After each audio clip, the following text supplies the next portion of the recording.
Unit one, introduction of educational research. इसमें हमने already questioning आपसे पूछ लिया है, एजुकेशन क्या है, रिसर्च क्या है और एजुकेशन रिसर्च क्या है। आप लोगों ने बड़ी अच्छी तरह पार्टिसिपेट किया। अब आउटलाइन की तरफ मूव करते हैं। आउटलाइन क्या है? विल लर्न टुडे अबाउट, क्या सीखेंगे हम? सोर्सेज ऑफ नॉलेज क्या है? Scientific method, concept of research in education, types of research, need and scope of research in education। एक दफा आप इसको रिपीट। सोर्स ऑफ नॉलेज क्या होती है? Source of knowledge like sense perceptions, tradition, authority, expert opinion, rationality, magic and scientific method. Seven sources again repeat कर रहा हूँ। सेंस, जो आपके सेंसेस होते हैं, अभी इसको डिस्कस करते हैं। सेंस के जो परसेप्शन होती हैं आपकी, फिर आपके जो ट्रेडिशन हुए हैं, फिर जो अथॉरिटी से आपको नॉलेज मिलती है, फिर एक्सपर्ट ओपिनियन से जो आपको नॉलेज मिलती है, फिर रेशनैलिटी से जो नॉलेज मिलती है, फिर मैजिक से एंड साइंटिफिक मेथड। आप में से मजीद कोई इन चीज़ों को एलेबोरेट करना चाहे, पार्टिसिपेट करना चाहे, देन वेलकम।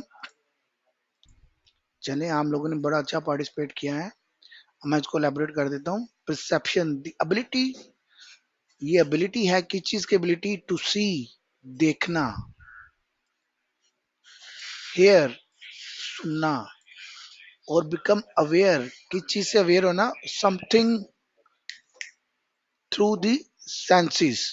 आपके जो सेंसेस हैं, जैसे आई है, देखना है, सुनना है, टच करना है, टेस्ट करना है, सूंघना है, the way in which something is regarded, understood और इंटरप्रेटेड। ऐसी ऐसा वे जिसमें कुछ चीज को रिगार्ड किया जाता है, समझा जाता है और इंटरप्रेट किया जाता है। Perception matters.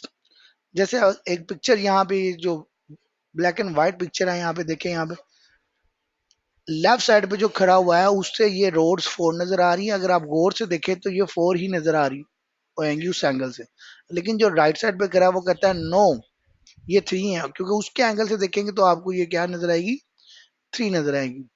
इसी तरह ये एक कलरफुल पिक्चर में एक बेबी गर्ल और एक ओल्ड मैन आपको नजर आ रहा है। जो डायग्राम पड़ी हुई है ग्रास पे, उसे आप गौर से देखें तो ओल्ड मैन अपने एंगल से देखेगा तो वो उसे एक नाइन अंडरस्टैंड करेगा, नाइन रिगार्ड करेगा और नाइन ही इंटरप्रेट करेगा।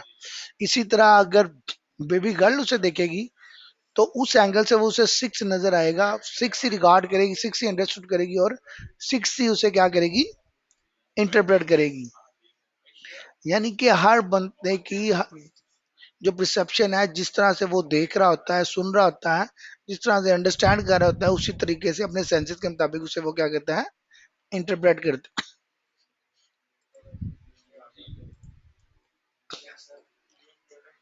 जैसे कि हमने ऑलरेडी डिस्कस किया है परसेप्शन को, अब हम सेंसरी परसेप्शन को डिटेल में डिस्कस करने लगे हैं। सेंसरी परसेप्शन में जो चीजें ऐड होती हैं, आपके सेंस ऑर्गन्स हैं, लाइक साइट, देखना, व्यू करना, सी करना, विजन, हियरिंग। अब आप कैसे परसीव करते हैं? जो आप चीजें सुनते हैं उसे रिगार्ड करते हैं, अंडरस्टैंड करते हैं और उसी से ही आप क्या करते हैं? इंटरप्रेट करते हैं। टच, किसी चीज को आप टच करके क्या रिगार्ड करते हैं, क्या अंडरस्टैंड करते हैं और किस तरह से उसे आप इंटरप्रेट करते हैं। आप जैसे टच करके देखते हैं, जो सरफेस है सॉफ्ट है, खुरदरी है, हार्ड है, तो वो आपके टच ऑर्गन्स उसके बता देते हैं। टेस्ट, जुबान से आप चीज को टेस्ट करते हैं कि तुर्श है, मीठा है, खट्टा है, फीका है, नमकीन है, तो वो आप टेस्ट से उसे क्या कर रहे होते हो? उसे रिगार्ड कर रहे होते हो, अंडरस्टैंड कर रहे होते हो, फिर उसे इंटरप्रेट करते हो। स्मेल, स्मेल आप सुनते हो कि अच्छी ये खुशबू है या बदबू है, उससे आपको आइडिया हो जाता है। किसी का कोई क्वेश्चन इससे रिलेटेड?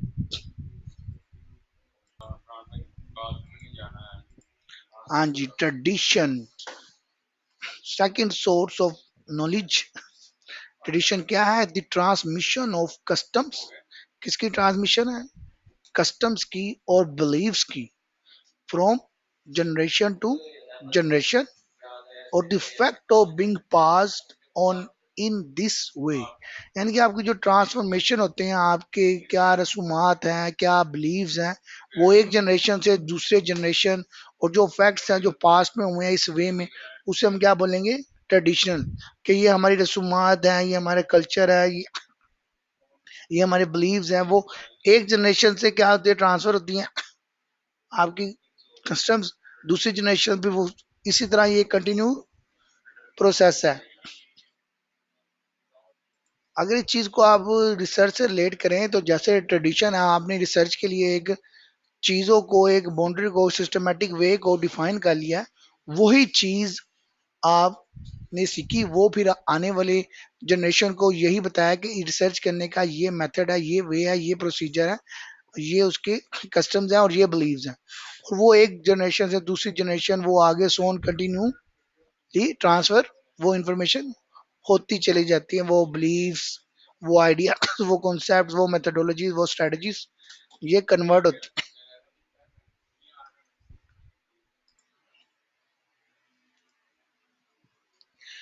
जी, ट्रेडिशन के बाद आपकी जो नेक्स्ट सोर्स ऑफ नॉलेज है वो है अथॉरिटी। अथॉरिटी क्या होती है? द पावर और राइट टू गिव ऑर्डर्स।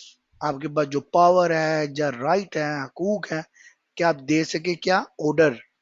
किसके लिए? मेक कर सके, आप डिसीजंस ले सके और इन्फोर्स कर सके ओबिडेंस, कि आपकी बातों को माना जाए, आप इस चीज को क्या करें? इन्फोर्स करवाएं। अथॉरिटी, एडमिनिस्ट्रेशन, रूल, ओनरशिप, इससे रिलेटेड किसी का कोई क्वेश्चन? चले जी, अल्हम्दुलिल्लाह हैवी डिस्कशन के बाद अब हम next source of knowledge discuss करते हैं, एक्सपर्ट ओपिनियन। एक्सपर्ट ओपिनियन क्या होती है? Sometimes in search of knowledge one can take the testimony of experts who, because of their intellect, training, expert experience, or aptitudes, are better informed than other people. Expert opinion से हम क्या लेंगे? कि किसी भी एक्सपर्ट का, किसी भी एक्सपीरियंस बंदे का, किसी भी ऐसे पर्सन जिसका इंटेलेक्चुअल लेवल, मेंटल लेवल, उसकी ट्रेनिंग, वो बहुत ज्यादा, उसने एक चीज में ट्रेनिंग ली हो और बहुत ज्यादा एक्सपर्ट हो गया है एक्सपीरियंस कर करके, और उसका एप्टीट्यूड वैसा डेवलप हो गया हुआ है, उससे हम क्या कहते हैं? बेटर समझते हैं कि ये एक बंदा जो नॉलेज प्रोवाइड करेगा ये बाकियों की निस्बत बेहतर देगा। क्यों?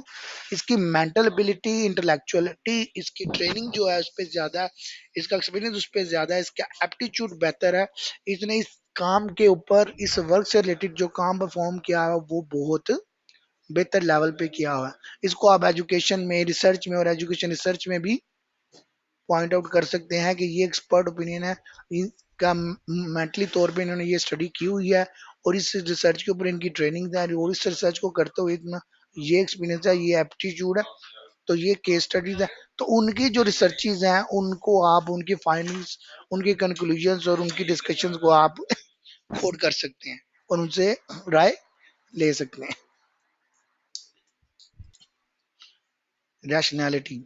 Next source of knowledge. Rationalism is a system by which knowledge is gained by reason and not experiencing the world. It is also called metaphysics. यानी कि ये एक ऐसा सिस्टम है, ये ऐसा नॉलेज है जो आप रीजनिंग के थ्रू हासिल करते हैं, एक्सपीरियंस के थ्रू नहीं करते। जैसे आपकी इंडक्टिव रीजनिंग होती है, डिडक्टिव रीजनिंग होती है, इसे हम मेटाफिजिक्स बोलते हैं। इंडक्टिव रीजनिंग और डिडक्टिव रीजनिंग के बारे में तो आपको आइडिया होगा। इंडक्टिव हम क्या करते हैं? पर्टिकुलर पार्ट पकड़ते हैं, उससे हम चीजों को ऐड करते करते करते स्पेसिफिक पर्टिकुलर से हम जनरल की तरफ जाते हैं।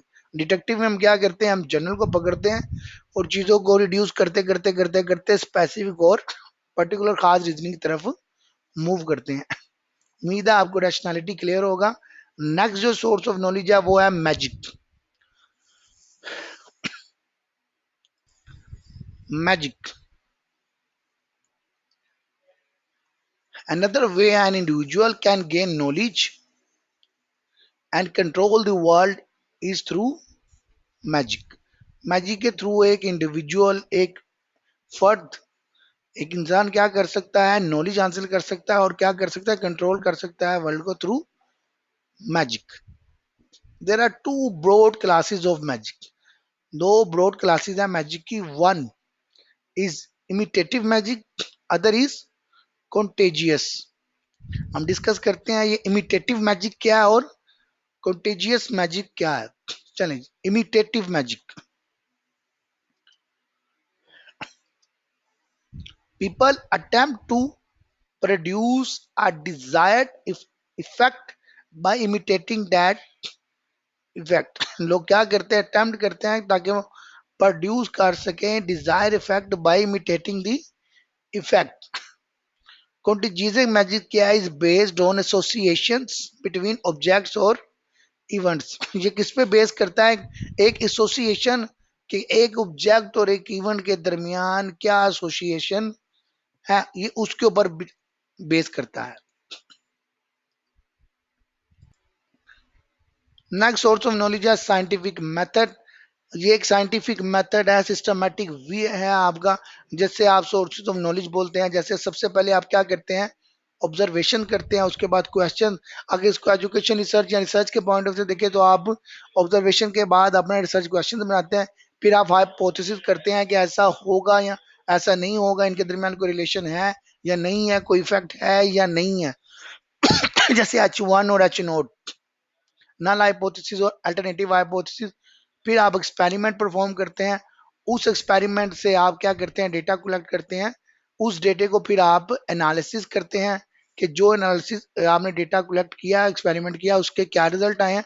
उस रिजल्ट की बेस पे आप क्या करते हैं, फाइंडिंग्स देते हैं, कंक्लूजन देते हैं और रिजल्ट से ड्रा करते हैं। और ये एक सिस्टम जो साइंटिफिक मेथड है, ये कंटिन्यूस प्रोसेस है जो observation, question, hypothesis, experimentation, analysis and conclusion से कंटिन्यूस रहता है। उम्मीद है ये पॉइंट भी आपको क्लियर होगा। नेक्स्ट अब मूव करेंगे रिसर्च की तरफ।